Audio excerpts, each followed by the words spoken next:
Compra tus boletos en marlinsbaseball.com/boletos. As a business owner, you wear a lot of hats. One minute you're ordering today's inventory, and the next you're planning tomorrow's expansion. It's complicated, but your business credit card should be simple.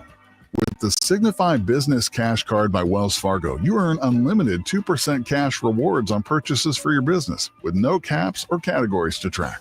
Signify Business Cash, the deliberately simple business credit card. Learn more at wellsfargo.com/signify. Terms apply. Jimmy Cefalo here. It's almost hurricane season. Pick up your phone now and dial 786-ROOFERS for my friends at Pioneer Roofing. Now is the time to have Pioneer Roofing come out and check out your roof and make needed repairs before it's too late. The Pioneer Roofing family has been fixing and installing new roofs for decades. From Boynton Beach to Coral Gables, they can help. Call Pioneer Roofing now at 786-ROOFERS. Tell them Jimmy Cefalo told you to call. That's 786-ROOFERS or online at pioneerroofingcompany.com. Number one on your car radio preset and the new and improved iHeartRadio app. WINCA in Miami, WMIB-FM HD2 Fort Lauderdale. Free never sounded so good.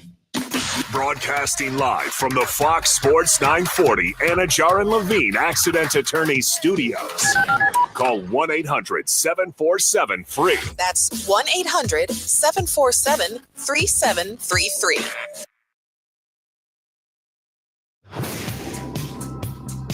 1-0 pitch. Stowers cracks that one out to center and deep. Siri is back. He looks up and it's gone. The Marlins waste no time. Kyle Stowers with a 2-run shot, and they take a 2-0 lead in the first. Miami Marlins baseball is on deck. 2-1. That kicks away from Rodriguez. Hill breaks for the plate. There will be no throw. And on a wild pitch, the Marlins walk it off again. 1-2. Conine lifts out to left field. Tommy Pham working back to the warning track. So is Sawinski. They look up and it's gone. Griffin Conine to left center. And we're tied at 2 in the 7th. Marlins on deck. Brought to you by ADT, the official smart security partner of the Miami Marlins and Norwegian Cruise Line. Experience more at sea. Let's head out to the ballpark. Here's your host, Steven Strong. One more time.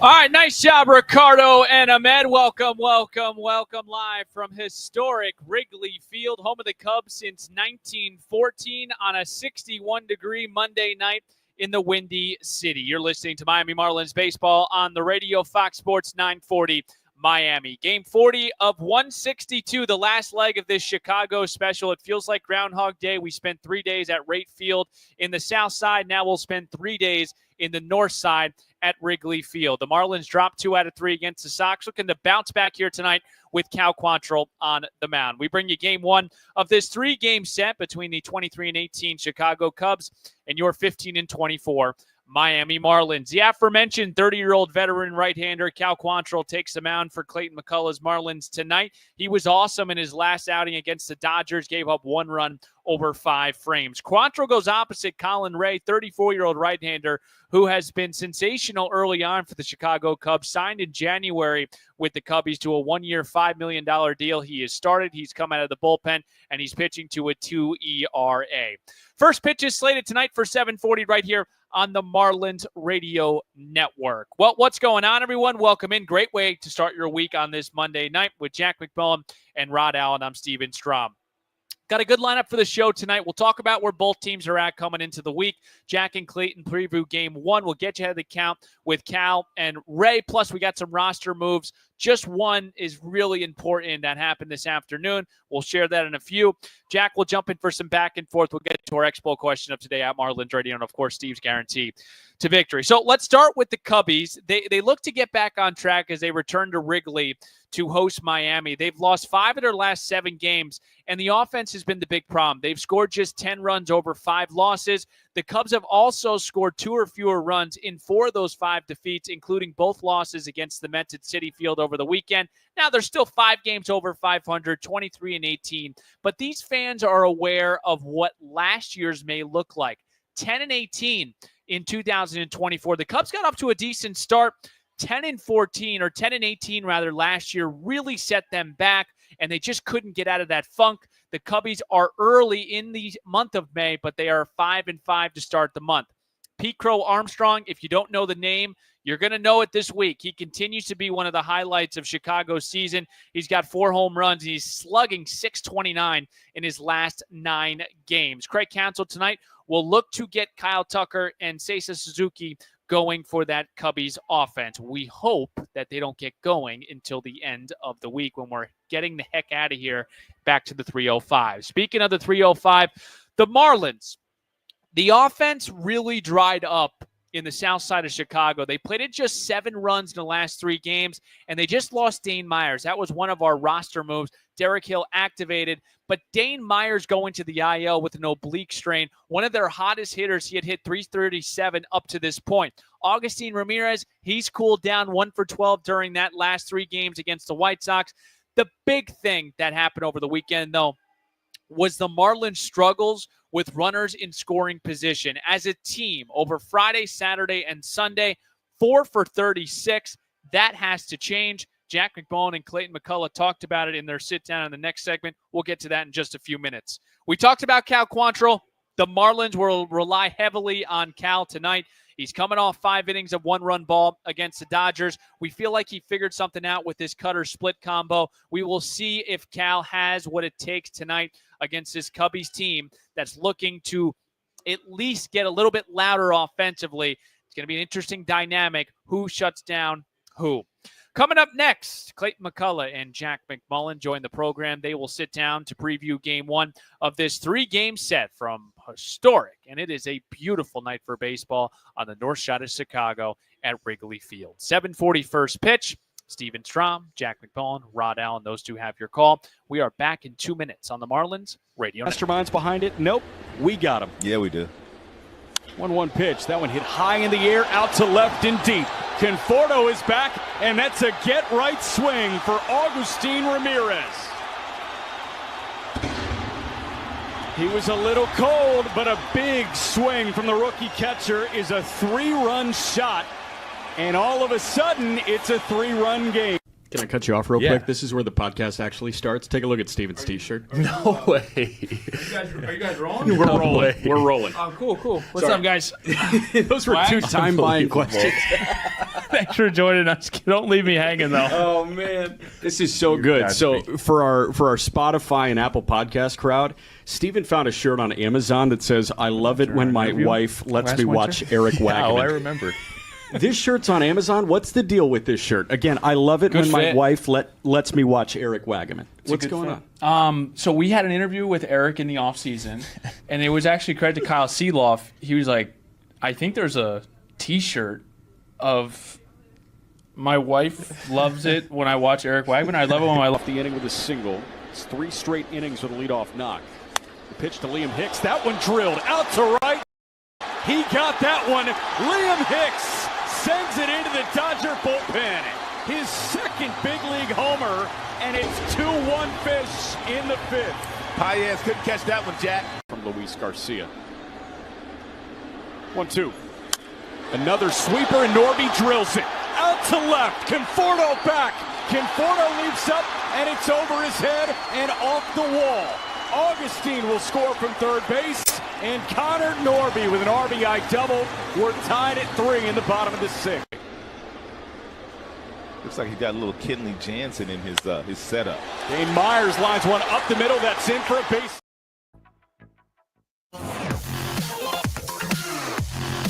Download the iHeartRadio app and makes Fox Sports 940 the top preset to listen to every Marlins game. How about that? Didn't even need the paper in front of me. Steven Strom, Rod Allen, Jack McMullen, 7:40 first pitch. First of 3 here at Wrigley Field. We've been here for a couple of days in Chicago. This is now the 3rd time that the Marlins are going to see a team over the next week. We saw the Mets early on in the season, 3 in Miami and then 3 in New York. Same thing with the Dodgers, 3 in LA, came back to Miami and faced LA again. Same situation. We'll see these Cubbies this week, and they will return and head to Miami next week. So interesting sort of dynamic as far as the two, seeing a team twice in a week, but we shall see what adjustments these two teams will make throughout the next week. Cal Quantrill goes opposite Colin Ray tonight. And as always, to get us ready for game one of every series, let's head down to listen to Jack McMullen with Marlins manager Clayton McCullough. Thank you very much, Stephen. Here with the manager Clayton McCullough ahead of game one against the Chicago Cubs. It was the easiest getaway day ever for you. How did you spend your getaway day with no flight, no backpack, nothing like that? Yeah, we had Blake Lally, our third base coach. It's his birthday today, so happy birthday to Blake. And a few of us went out last night for a light dinner just to celebrate Blake a little bit. So yeah, it was strange to just be packing only your baseball bag to get sent to a new place and not your suitcase. So quiet night, after that game, getting ready for today. You said light dinner. Steven's in the middle of bulking season right now. Are you trying to lay off the carbs? What's going on? Yeah, I need to, until I get myself back working out at a more regular standard, then I have to just be more cautious of how much I'm putting in. You and me both. We're at the friendly confines here at Wrigley Field. This is a beautiful ballpark. Obviously, you've coached here before, never managed before. It's, I'm sure, not very different, but when you think of this ballpark and when you take a step out onto that field, what do you think?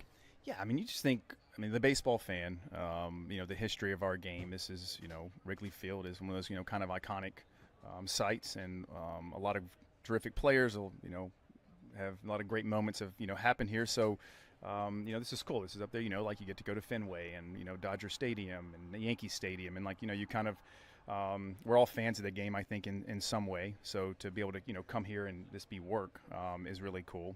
And then, also I think the game itself will just be, not much different in that regard. I mean, once the game starts, then some of that, you don't even really realize what's going on and kind of where you're at. You're just in the moment.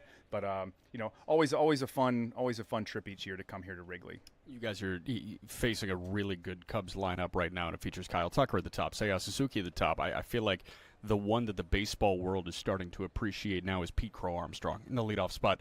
What difficulties does he pose for an opposing team, and how can you guys kind of mitigate what PCA can do? Yeah, defensively, he's real. I mean, we got to see that firsthand last year how much he can change and impact the game defensively, and what with his legs. And I think now offensively, it looks like he's really maturing as a hitter, and he's certainly a threat when he's on the bases and puts pressure on you, with his legs. But then also now with some of the impact that he's shown, and so it's a developing, very talented young player that seems to be just continuing to get better here at the major league level. So I think when you face good lineups that are capable of scoring runs, I think it still goes down to you have to attack.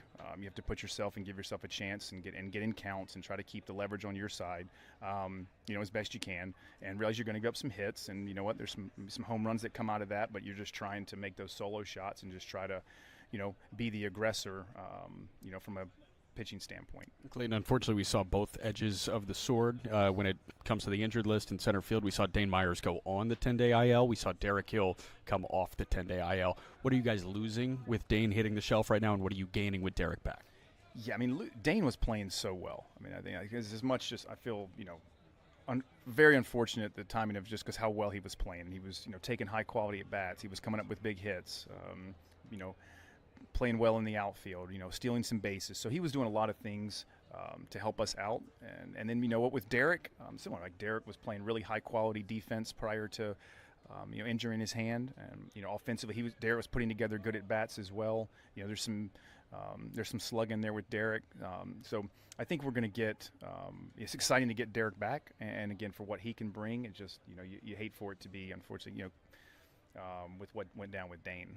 Clayton, last one for you. It was a tough weekend with runners in scoring position. In Chicago against the White Sox, we were 4 for 36 with runners in scoring position. It was 1 for 15 on that Friday night, and then it was still 1 for 12 on that Saturday night, but granted, the timely hit came when it did, and it was a 3-1 win. It was a great outing for the pitching staff. Is there messaging to a lineup when they struggle over the course of a weekend, or is it new series, you can kind of wipe the slate clean? I think what you're trying not to do is make too big a thing of it, right? It is. It's everyone was there. We realized that, we in some ways you look at, the opportunities we gave ourselves and what we were able to do to create those type of run scoring opportunities is something that's great, and we'll champion that. And then we just didn't come through, and so I think it's not trying to, put extra pressure now when those situations can, come up again, because if you continue to get those types of bites at the apple, you just believe that you're going to come through. We just this particular series, we didn't get some big hits. And I feel like, you know what, though, that if you're able to stack those types of innings and stress out pitchers in that regard and give yourself chances that, over time, it'll win out and, guys will, want to be the ones up there, just to take a good at bat. You don't have to get a hit. There's nothing that you have to do. You just go put together a high quality at bat and kind of let the outcome, be what it is. Clayton, appreciate the time. Happy birthday to Blake Lally. Yeah, right. Thanks. Steven. All right. Happy birthday, Blake Lally. So the big topic that we discussed even in segment 1 was the runners in scoring position. 1 for 15 Friday, 1 for 12 on Saturday, 2 for 9 on Sunday, 4 for 36 combined. That's a 111 batting average. On the year, the Marlins are actually middle of the pack, 249 as a team. That's going to be the big key here tonight. Obviously, the offense dried up in the South Side against the White Sox. And, for the Marlins, they were able to hang around because of how good their pitching was. Max Meyer, I know the line didn't indicate it. It fell apart in the 6th inning. Sandy Alcantara made the one mistake to Tim Elko on that curveball. But all in all, the Marlins starting pitching has been a lot better, at least in the past week and a half, between Cal Quantrill, Belloso, Sandy, Meyer, and Cabrera. The Marlins offense obviously needs to get going, especially against this Cubs team. That is also trying to figure out to getting out of a funk. This is a really good Chicago Cubs team, and they can put up runs very quickly. They slug. So for Miami, they've got to get back to what they were doing well in the beginning of the year, and that was getting on base, plate discipline, drawing walks, and then coming up and hitting that 2 RBI double, making these pitchers work. Remember, the 2 outs is a big deal for the Marlins this year. They've scored over half their runs with 2 outs. So, again, the Marlins have an identity. They just need to sort of search for that and capture it again, hopefully here in the north side in Chicago. Coming up next, we will get you ahead of the Cal Quantrill and Colin Ray. Those two will pitch at 7:40 here from Wrigley Field. We'll break and we'll dive deeper into the matchup on the mound. Stick with us on the Marlins Radio Network. But every now and then they slow down. That bat slows down. A 1 pitch. Stowers hits that one deep, out to right, pretty deep. Palacios back, and it's gone. What were you saying? That bat speeds up. A solo shot for Kyle Stowers. It's his 7th on the year. 109 off the bat, and we're tied at 1 in the top of the 7th. 2-0 pitch. That one a line shot up the middle. That's plucked in the backhand by Sanoha. He slid there. He tosses to first on a hop, and Wagaman picked it to end of the inning. My goodness, Sanoha, that cat can play. Great play by Javier Sanoha. That was a ground ball, seemed destined for center field, and he slid to his backhand. He plucked it. He popped up from a slide, and he threw to first to get Elko by a step. Famer. He says it only takes 1 swing. Eric Wagaman lines one into left center field. That gets down. Past the dive of the center fielder Taylor. That rolls to the wall. It plates the go-ahead run from second and insurance from first. The throw going to third base. Wagaman gets in with a feet-first slide. He snuck the hand onto the third base bag, and it's a 2-run triple for Eric Wagaman here in the top of the 8th. That's his first 2-out situations. 2-out RBI situations. Xavier Edwards with a bouncing ball up the middle. That's past the dive of the second baseman Sosa into center field. Mervis will score from second. Fortes goes first to third. And yet another 2-out RBI. X, the leadoff man, ties it at 1 in the 4th. Somerset is a Yankee prospect. Ended the year with Jacksonville. The 0-2 pitch is a little tapper. Third base side, Rojas coming on. He can't glove it on the bare hand. X comes in to score, and the Marlins get one back. Wasn't a screamer like we've become accustomed to with Agustin Ramirez. Into Marlins on Deck with Steven Strom on the Marlins Radio Network. Why, thank you, AB. Anthony Bender. Getting us ready here on a Monday night from Wrigley Field. Before I forget, please do not forget to download the iHeartRadio app and make Fox Sports 940 the top preset. Don't just listen to tonight's game. You can listen to every game. We're in game 40. There's 162, so make sure to go and download the iHeartRadio app. You can hear my voice. You can hear Jack's beautiful voice, Rod Allen's beautiful voice, everyone's voice here on the Marlins Radio Network. Big thanks to Ricardo and Ahmed holding it down, pitting the 1s and 2s back in Miami. It kind of feels a little Miami-ish here. It's 61 degrees here on a Monday night. Steven Strom, host of the program, steering you in the direction of first pitch at 7:40. Let's get you ahead of the count. We'll start here with Cal Quantrill, 30-year-old right-hander from Canada, 2-3, a 7 ERA, 31 2/3 innings pitched this season. But he came away with a no decision on Tuesday that made you feel giddy. 5-4, the Marlins won, but for Cal Quantrill, 5 innings, 1 run, 1 walk, and how about 6 punch-outs for Cal? 53 of his 79 pitches were for strikes, gave up just 4 hits. Good news for the Marlins. Miami's won 4 of his 7 starts this year. Career-wise, against at Wrigley Field, he's 1-1 with a 6.43 ERA, 4 appearances, 2 starts.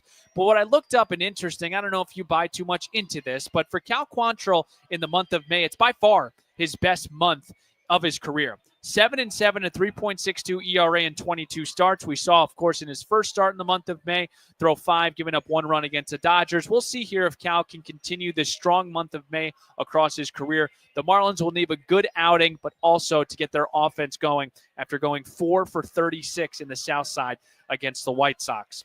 Quantrill will go opposite. We call Cal a veteran. This is a veteran right here. Colin Ray, former Marlin back in 2016, 34-year-old right-hander from Iowa. He signed a 1-year, $5 million deal with the Cubs on January 13th, and he's been fabulous. 2-0, a 2.43 ERA across 5 starts, 3 appearances from the bullpen. He did not factor in Tuesday's game against San Francisco. This is a guy in Ray. He does not walk a lot of guys, 5.7%. It's the 84th percentile in all of baseball. Career-wise against Miami, boy, do I like to read you this. 0-2 with an 80 ERA. Let's keep that thing going tonight.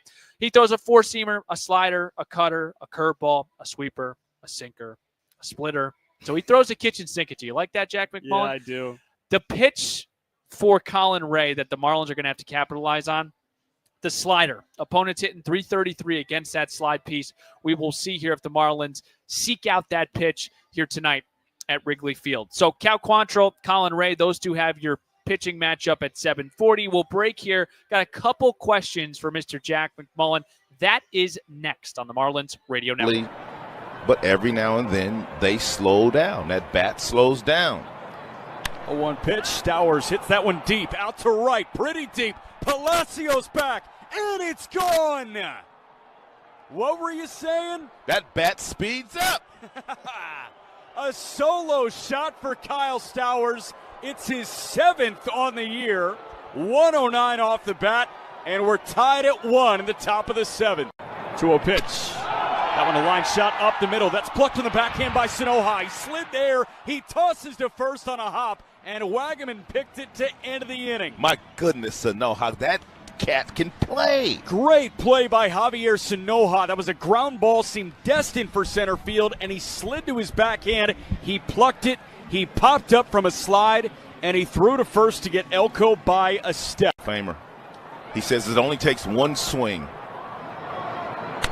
Eric Wagaman lines one into left center field. That gets down. Past the dive of the center fielder Taylor. That rolls to the wall. It plates the go-ahead run from second and insurance from first. The throw going to third base. Wagaman gets in with a feet-first slide.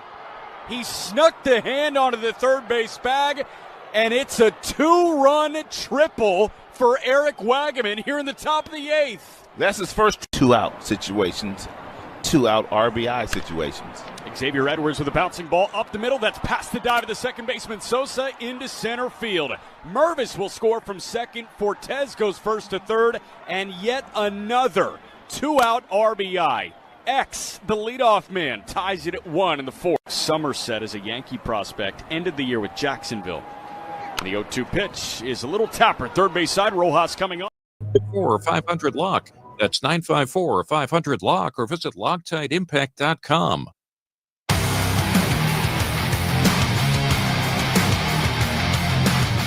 Download the iHeartRadio app. Make Fox Sports 940 the top preset to listen to every Marlins game. Steven Strom, Jack McMullen, Rod Allen. Rod's doing TV right now on pregame, but Jack McMullen, we're lucky enough to have him on right now. Game 1 of a 3-game set between the Marlins and the Cubs. It's the first of 6, or the fourth of 6 here in Chicago. It feels like Groundhog Day. We mentioned that on our pregame video that we sent out on X. But, Jack, Cal Quantrill is coming off a really solid start, I thought.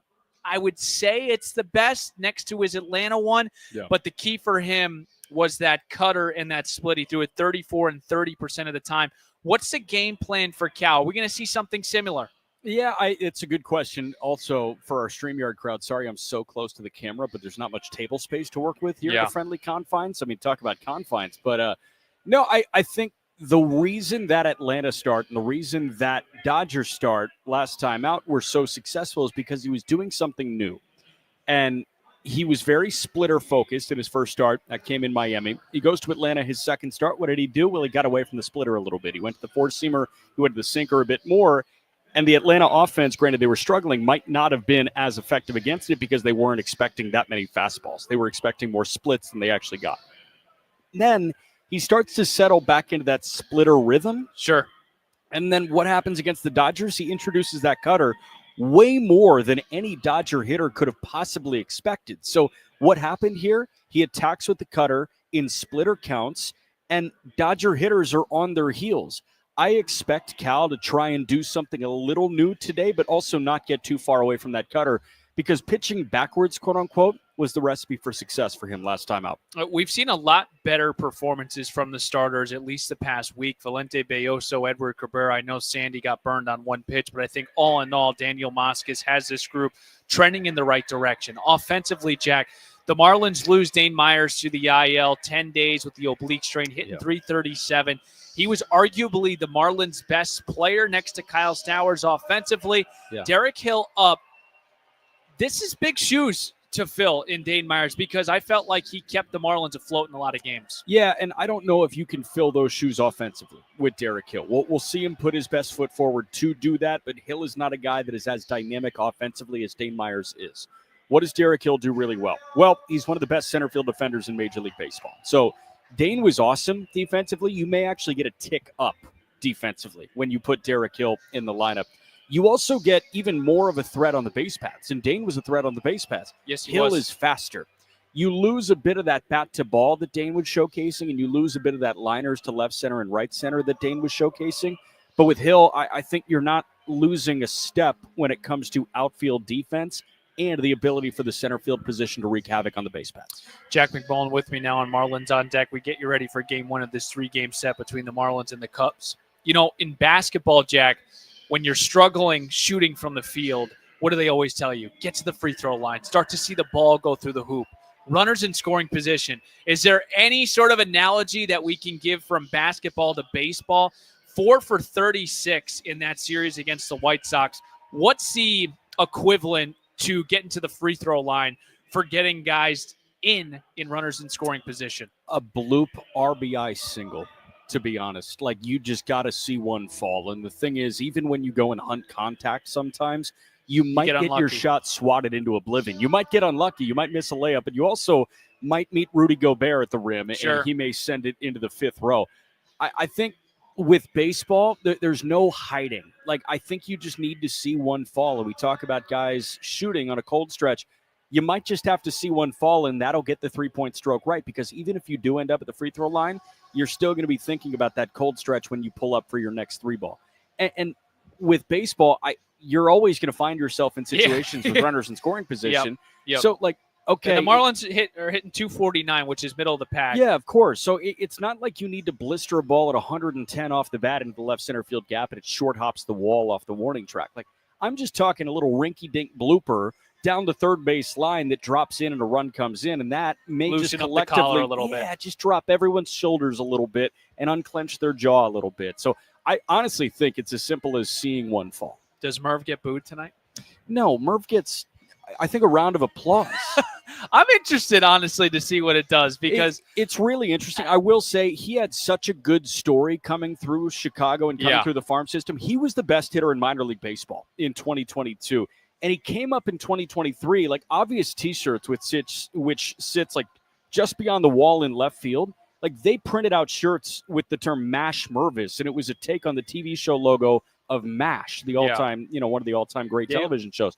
Like, he was a cult favorite here in Chicago. I bet he gets a round of applause. He's batting fifth tonight, Jack, if I'm not mistaken, and playing first base. We'll see. And Merv has actually, I think he's done a nice job the last couple of days. 3 walks in his last 3 games for Matt Mervis. He got a couple of days off. Clayton McCullough scheduled off days to get him right, try to get him back going offensively. We will see, and we'll be cheering hard for Merv tonight at Wrigley Field. Good job, Jack. You'll hear Jack and Rod at 7:40, 12 minutes away from first pitch. We'll break here. Still to come, Steve's Guarantee, X-Poll question, then we'll play some baseball right here on the Marlins Radio. But every now and then they slow down. That bat slows down. A 1 pitch. Stowers hits that one deep, out to right, pretty deep. Palacios back, and it's gone. What were you saying? That bat speeds up. A solo shot for Kyle Stowers. It's his 7th on the year. 109 off the bat, and we're tied at 1 in the top of the 7th. 2-0 pitch. That one a line shot up the middle. That's plucked in the backhand by Sanoha. He slid there. He tosses to first on a hop, and Wagaman picked it to end of the inning. My goodness, Sanoha, that cat can play. Great play by Javier Sanoha. That was a ground ball, seemed destined for center field, and he slid to his backhand. He plucked it. He popped up from a slide, and he threw to first to get Elko by a step. Famer. He says it only takes 1 swing. Eric Wagaman lines one into left center field. That gets down. Past the dive of the center fielder Taylor. That rolls to the wall. It plates the go-ahead run from second, and insurance from first. The throw going to third base. Wagaman gets in with a feet-first slide.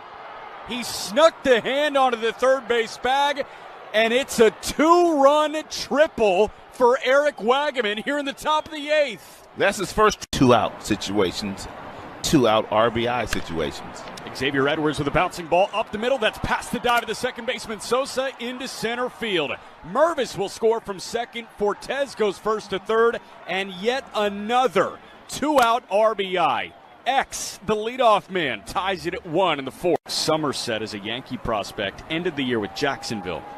The 0-2 pitch is a little tapper. Third base side, Rojas coming.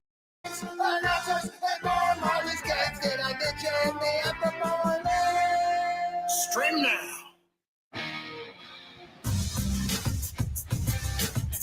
Let's play some baseball, shall we? About 10 minutes away from first pitch. Cal Quantrill goes opposite Colin Ray. Let's go Marlins. Let's get this thing going here. Let's get the second win on this road trip here in Chicago. All of a sudden, you win one, you can win another, and you have a winning road trip or at least a 500 road trip for Miami. Steven Strom, Rod Allen, Jack McMullen. Those two have your call at 7:40.